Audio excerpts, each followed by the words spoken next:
Myfitnesspal, how to make recipes.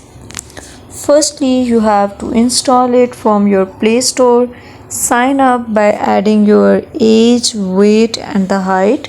Now open the app and we will see that how to make recipes. At the bottom you can see here dashboard, diary, news feed, plans, and the more option.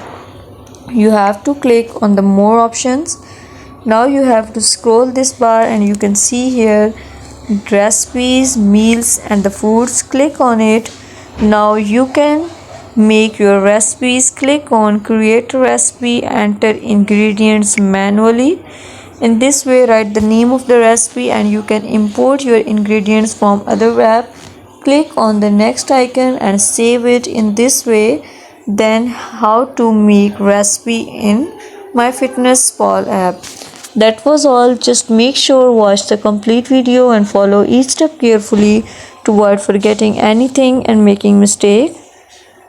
Consider showing your support by commenting, liking, sharing, and subscribing to our channel for more valuable content in the future. Your engagement is highly appreciated. I wish you very good luck. Thanks.